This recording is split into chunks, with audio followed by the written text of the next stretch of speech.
Olá, que bom ter você mais essa manhã para continuarmos o nosso estudo a respeito do livro de Daniel. Manda um abraço para você que já chegou aqui, está nos acompanhando. Convida seus amigos que ainda dá tempo, envie o link para que nós continuemos nessa jornada espiritual. E eu quero convidar agora você para cantarmos juntos o hino oficial dessa programação.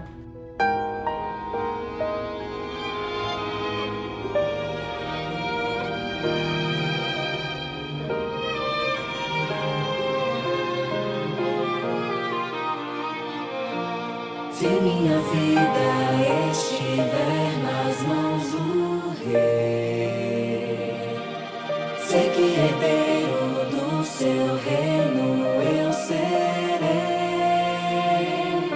Se o Rei desse reino reina em meu coração, serei fiel na provação. Creio que não demora pra ver meu Rei em glória. Meus pés caminham sempre em sua direção. Minha fidelidade supera as tempestades. Herdeiro eu sou do reino que espera por mim.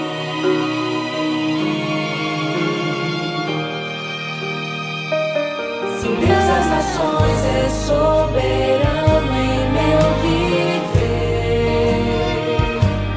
tribulações nem mesmo a morte vou temer, crescendo na graça de que a própria vida dê, serei fiel até o fim.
Que música tremenda! Ela entra no mais profundo do nosso ser, já preparando o nosso coração para a mensagem bíblica. E então eu convido você nesse momento, antes de abrirmos a palavra de Deus, para que juntos façamos uma oração. Grandioso Deus e Pai, nós estamos diante de Ti nessa manhã, antes de iniciarmos os afazeres do dia, pedindo a unção do Seu Santo Espírito, junto com o perdão dos nossos pecados, Senhor. E por favor, fala conosco, nos transforma, para que esse dia seja um dia de mais proximidade diante de Ti e da Tua Palavra. Te pedimos e agradecemos por Jesus. Amém. O tema de ontem foi as profecias de Deus e o Deus das profecias. E hoje nós vamos tratar do maior período profético descrito na Bíblia. Você acompanha aí na sua tela os 2.300 dias ou 2.300 anos. Você observa que há períodos bem demarcados ali. Temos o ano 457, o ano 408 a.C. Já depois do nascimento de Cristo, nós temos aí o ano 27, depois o ano 31, o ano 34 e finalmente 1844.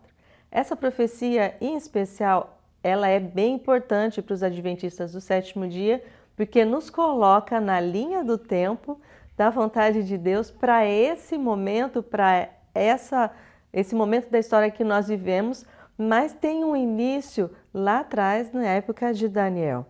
E essa profecia, ela é bem profunda, você nota que ela está separada por blocos, e hoje nós vamos fazer uma pincelada do sentido histórico dessa profecia.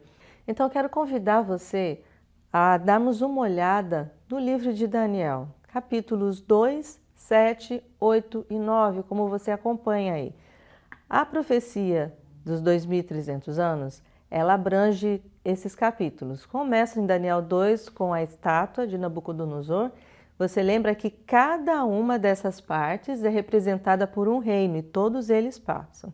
O finalzinho da profecia dos 2.300 anos se refere aos pés da estátua. Os capítulos 7, 8 e 9, representados por esses diferentes animais, continuam a falar dos reinos, os mesmos reinos que foram ditos ali em Daniel 2. Os reinos se passam e nós estamos pensando então no final da profecia dos 2.300 anos, onde em Daniel 2 se refere aos pés da estátua e Daniel 7 e 8 ao chifre pequeno. O chifre pequeno está ligado ao poder romano, onde em Daniel 7, 28 e Daniel 8, 27, nós lemos que esse poder ele receberia a autoridade para destruir os santos do Altíssimo, mudar os tempos e a lei, fazer alterações no tempo. E você percebe que essa profecia, especificamente, ela traz muitas datas, ela fala dos tempos e da lei. Nós temos então uma pergunta fundamental que foi feita por Daniel quando ele recebe a visão. E nós lemos juntos aí em Daniel 8,13. Então ouvi dois anjos conversando e um deles perguntou ao outro: quanto tempo durarão os acontecimentos anunciados por essa visão? Até quando será suprimido o sacrifício diário e a rebelião devastadora prevalecerá? Até quando o santuário e o exército ficarão entregues ao poder do chifre pequeno, ao poder do chifre e serão pisoteados? Como é interessante esse destaque que Daniel dá à questão do tempo. Quanto tempo durarão? Até quando será suprimido? Até quando o santuário e o exército? Então Daniel não sabia de nada do que viria depois, ele ficou completamente não só triste, mas ele ficou estupefado e espantado, e o anjo precisou vir confortá-lo. Ele perdeu a fome, ele perdeu o sono, e o Senhor veio dar para ele os momentos específicos, as datas específicas na história que viria. Tudo demarcado como anos, na profecia é dita como manhã e tarde, ou alguns dias, e na profecia a gente interpreta dias, ou tardes e manhãs, como anos. Nessas profecias, a gente não encontra exatamente aquelas datas que eu apresentei para vocês no início. Mas quando nós fazemos o cálculo do início ali em 457, onde acontece o edito, a autorização para que o povo de Deus saísse para reconstruir Jerusalém, esse é o marco inicial que a história aponta como a data de 457. Os registros arqueológicos também confirmam essa data de 457. Nós temos de várias maneiras na história e na arqueologia essa confirmação. Então, a partir daí que nós iniciamos a contagem, até que ela se encerra em 1844. É impressionante como em a contagem de cada período, nos anos destacados na profecia, elas terminam um período no nascimento de Jesus, no período que ele passou na terra, nos 3 anos e meio, indica a próxima etapa, onde nós temos ali o apedrejamento de Estevão e vai chegando até 1844, que é o ponto nevrálgico e mais importante para o surgimento aqui da Igreja Adventista do Sétimo Dia. E nós vamos explicar o porquê que é importante para nós, tendo em base que tudo isso, 1844, a data final dessa profecia, o final dos 2.300 anos, nós temos dois eventos importantes, como você acompanha aí na sua tela. O céu, no céu a purificação do santuário, e na terra as verdades sendo restauradas. É importante você fazer um estudo mais aprofundado sobre esses temas, sobre cada um desses períodos. Eu indico que você procure ali na TV Novo Tempo e você vai encontrar várias maneiras de você compreender todos esses períodos de uma maneira mais profunda, porque eles nos ajudam a fortalecer a fé, a convicção de que há um Deus que é Criador, de que há um Deus que é soberano, de que há um Deus que Ele pontua a história e nos dá evidências para crer, nos dá evidências para avançar e de que Ele vai voltar. Durante esse período em que as verdades precisam ser restauradas na terra, enquanto o santuário está sendo purificado, são maneiras diferentes de estar enfocando os nossos olhos no plano da salvação. Ele é completo, porque no céu o santuário é purificado e o personagem central do santuário é Jesus. Ele é Ele quem restaura, é Ele quem intercede, é Ele que morreu e ressuscitou, num simbolismo em cada uma das partes do santuário. Jesus no centro do plano da salvação. E nas verdades restauradas na terra, todas elas apontam para o plano da salvação, mais uma vez, porque nós vemos ali em Daniel 2, 7, 8 e 9, principalmente Daniel 8 e 9, falando do chifre pequeno, que ele teria poder para destruir, para acabar com os santos do Altíssimo e principalmente com o dia de guarda relacionado ao templo, que é o sábado. E com Constantino nós percebemos a troca do dia de guarda do sábado para o domingo. E gradualmente na história, apesar de nós termos sempre representantes, os remanescentes, que guardam o sábado, que guardam a lei de Deus, como está no Decálogo, de modo completo, sem trocar nenhum mandamento, sem substituir nenhum mandamento, nós temos a necessidade da restauração das verdades. Uma delas é a importância do sábado, porque o sábado nos aponta para o Criador, aquele que nos resgata, aquele que nos fez, aquele que reforça em nós a identidade, porque fomos feitos homem e mulher à semelhança de Deus. Outra verdade que começa a ser restaurada nesse período em que a Igreja Adventista surge, ali no finalzinho dos 2.300 anos, é a questão, nós vimos o santuário, o sábado e o dom de profecia, o espírito de profecia na pessoa de Ellen White. Nem ela e nem a Bíblia se consideram como maiores do que a Bíblia. Não há nenhuma idolatria da Igreja Adventista com relação a Ellen White. Os escritos de Ellen White, eles nos levam a compreender melhor a Bíblia, ou melhor, nos levam a termos uma profundidade maior da Bíblia e conhecermos melhor a Bíblia. Não devemos ler Ellen White e não ler a Bíblia. A intenção dos escritos é que os nossos olhos fossem voltados de volta àquele que nos criou e àquele que nos fez.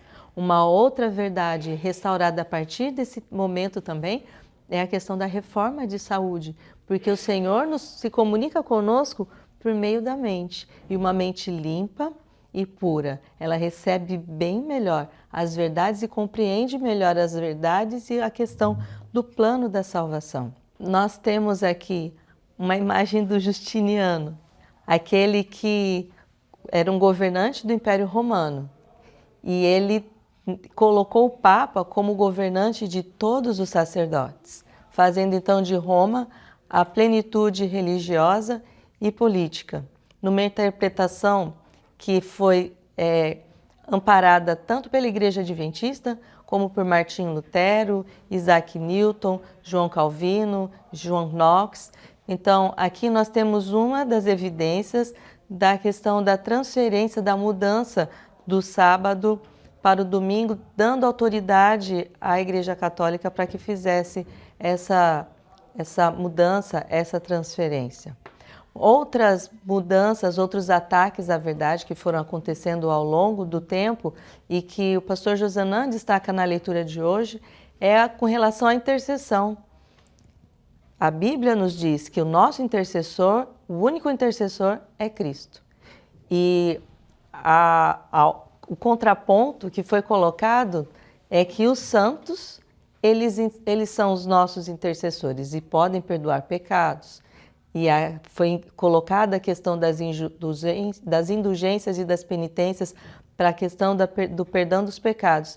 Então, a Igreja Adventista, nesse surgimento profético, ela volta aos ensinamentos, volta no estudo da Bíblia, e a Bíblia somente, onde Antigo e Novo Testamento, estudados, relacionando os versos sobre o mesmo tema, Antigo e Novo Testamento, eles se completam e um amplia o outro na compreensão dessas verdades, desses ensinamentos tão importantes a respeito da intercessão de Cristo, da questão da guarda do sábado e a honra a Deus como Criador, da questão da reforma de saúde, cuidando do nosso corpo como um templo de Deus, da importância do santuário celestial e o serviço que Jesus faz ali para a nossa salvação, para o perdão dos pecados, para que estejamos para sempre com o Senhor. Então, caminhando para o final dessa reflexão da manhã, voltamos à tela inicial. Até 2.300 tardes e manhãs, e o santuário será purificado.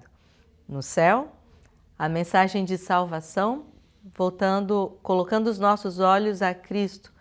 Na terra, as mensagens levando os nossos olhos para a salvação, onde as mensagens elas estão sendo restauradas. O início dessa profecia, em 457, onde o edito é feito dando autorização para que o povo saia e vá reconstruir Jerusalém. E o final dessa profecia, em 1844, onde a Igreja Adventista surge como um povo que vai restaurar essas mensagens, vai começar o estudo da Bíblia, direcionando os olhos e a atenção das pessoas para que elas vão estudar a Bíblia e a Bíblia somente. Apocalipse vai repetir essa profecia dos 2.300 anos, ampliando, nos dando mais uma informação de que a mensagem a ser pregada nesse momento para que houvesse essa restauração da visão da salvação está em Apocalipse 14, de 6 a 12, para que a gente volte os nossos olhos para adorar aquele que fez o céu, a terra, o mar e as fontes das águas. Que o Senhor te abençoe e te guarde. Vamos orar? Grandioso Deus e Pai, nessa manhã nós refletimos no plano da salvação colocado para nós de uma maneira profética num longo período de tempo. E queremos dizer a Ti, Senhor, que nós queremos estar prontos e nós queremos aceitar o plano da salvação que Tu elaboraste antes da fundação do mundo. Nos prepara, Senhor, perdoa os nossos pecados e nos mantenha bem próximos a Ti. É o que Te pedimos e agradecemos por Jesus. Amém. Quero convidar você a continuar conosco. Amanhã, 5h30, com o próximo tema, vamos protestar juntos. Até mais!